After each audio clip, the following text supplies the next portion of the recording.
जीवात्मा का कभी पुराना न होने वाला बंधन आसक्ति ही है। यहां संग शब्द का अर्थ आसक्ति है, प्र उपसर्ग लगे प्रसंग। प्रसंग का अर्थ है दृढ़ासक्ति।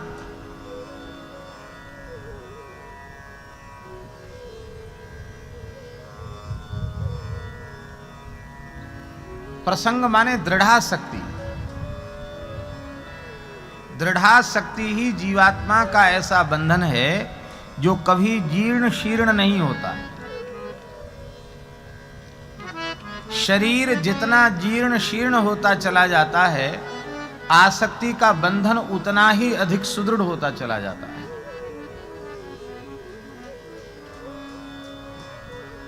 इसी आसक्ति के बंधन में जीव बंधा हुआ है। इसका मतलब है हमारी समस्या का मूल है आसक्ति। हम आसक्ति रहित हो जाएं, तब यह बात आवेगी कि आसक्ति रहित होने की बात जितनी सरल कही गई है उतनी सरल है नहीं। क्योंकि आसक्ति करने का, आसक्त होने का अभ्यास एक जन्म से नहीं है, अनंत जन्मों से आसक्त होने का अभ्यास बना हुआ है। एक जन्म में भी कोई अभ्यास पड़ जाता है, गलत अभ्यास, तो वो अभ्यास छूटना मुश्किल होता है। विवेक और ज्ञान के द्वारा भी छूटना मुश्किल होता है। कितने लोग बाएं हाथ से भोजन करते हैं, अब वो समझदार हो जाते, बड़े हो जाते, जानते भी कि बाएं से नहीं खाना चाहिए, दाएं से खाना चाहिए, लेकिन वो उस अभ्यास को नहीं छोड़ पाते। किसी किसी बच्चे को अंगूठा चूसने का अभ्यास होता है, खूब माता पिता मना करें, सब मना करें, फिर भी नहीं चूसना बंद करता है। एक जन्म के अभ्यास की ये बात है। तो अनंत जन्मों के आसक्ति करने के अभ्यास को किसी के भी कहने से वो कैसे छोड़ दे? नहीं छोड़ सकता। श्री सुखदेव भगवान तो सब होने ही जाएंगे, सनकादिक भगवान तो सब होने ही जाएंगे। यम प्रव्रजंत मनुपेत मपेत कृत्यम। और आसक्ति छूटेगी नहीं तो बंधन भी छूटेगा नहीं। बंधन ही नहीं छूटेगा तो जीव का कल्याण कैसे होगा? आवागमन का चक्र तो बना ही रहेगा, उसका परम कल्याण कैसे होगा? तब इसका बड़ा सरल साधन बताया जा रहा है। स एव साधुषु कृतः। कोई चिंता मत करो, कोई परवाह मत करो। आसक्ति तुम्हारे भीतर है तो ये बुरी बात नहीं है, बहुत अच्छी चीज है। आसक्ति खराब नहीं है। विषयाशक्ति, देहाशक्ति, संसाराशक्ति ये बंधन कारक है। इस आसक्ति की धारा को तुम मोड़ दो। स एव साधुषु कृतः। यह आसक्ति साधु पुरुषों के चरणों में कर दो तो तुम्हारा मोक्ष का द्वार खुल जाएगा।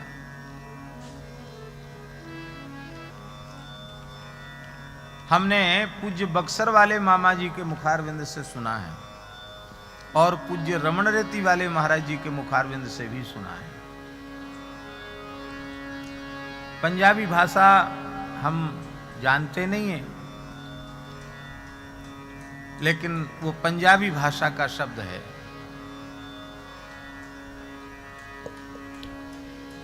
पंजाब के एक बहुत उच्च कोटि के संत हुए बुल्ले शाह। कृषक थे, किसान थे और उनके गुरुजी भी बड़े ऊंचे सिद्ध पुरुष थे, जीवन मुक्त महापुरुष थे। वो भी गरीब आदमी थे, किसान थे। बुल्ले शाह तो फिर भी खूब मजबूत थे, गुरुजी कमजोर हालत में थे, खेती वेती में काम करते थे।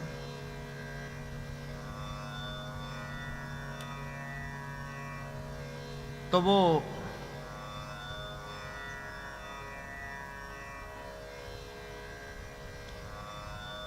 धान रोपने का काम कर रहे थे। धान रोपने का काम जानते हैं ना, एक जगह धान बो देते हैं, फिर वहां से उखाड़ के फिर खेत में उसको रोपण करते हैं। बुल्ले शाह जी के गुरु जी।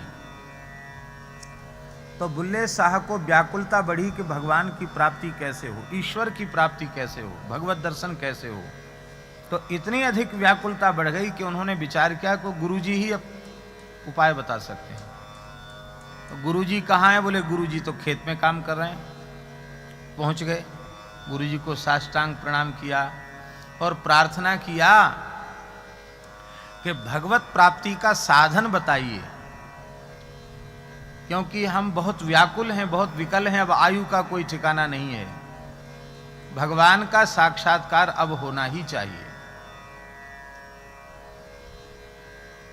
तो गुरुजी ठहरे।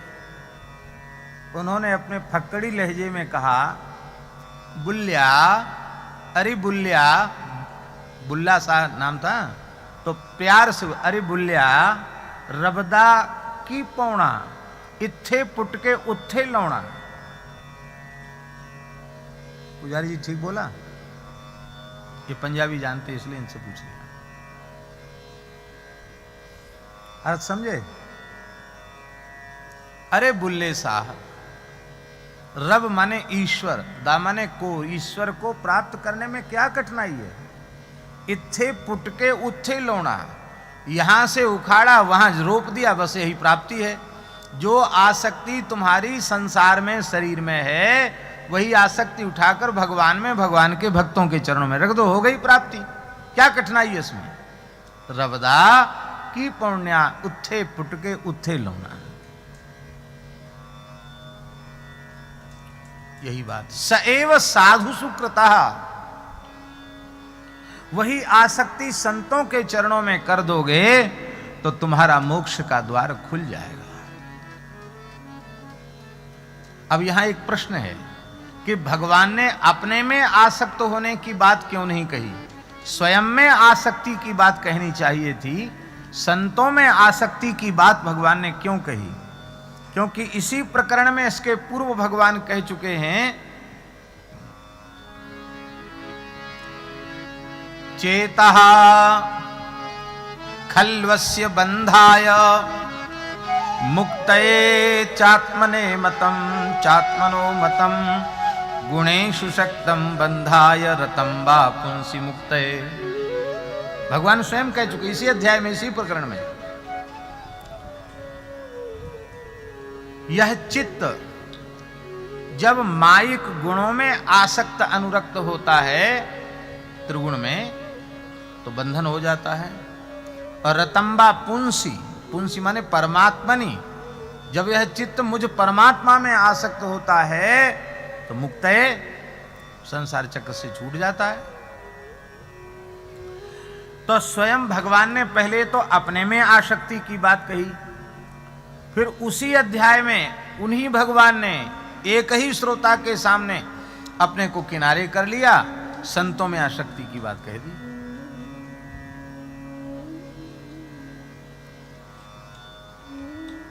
इसको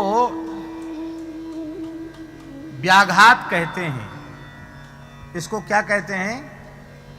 व्याघात, दोष।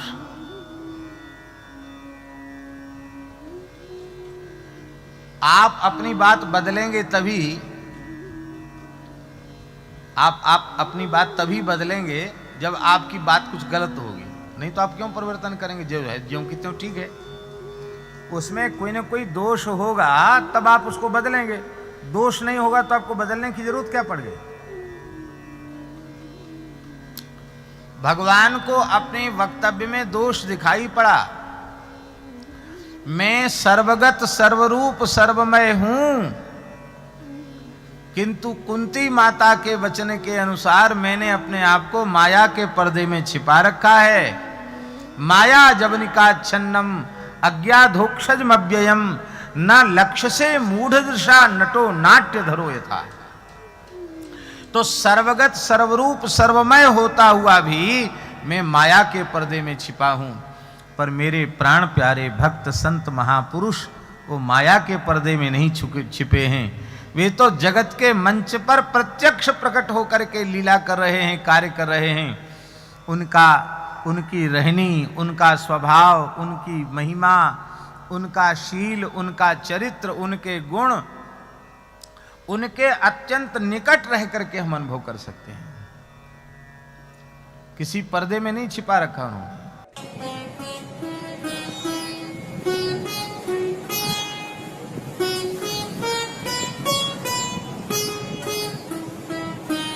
श्री सीताराम प्रतिदिन सत्संग एवं दर्शन के लिए श्री महाराज जी के ऑफिशियल चैनल को जरूर सब्सक्राइब करें।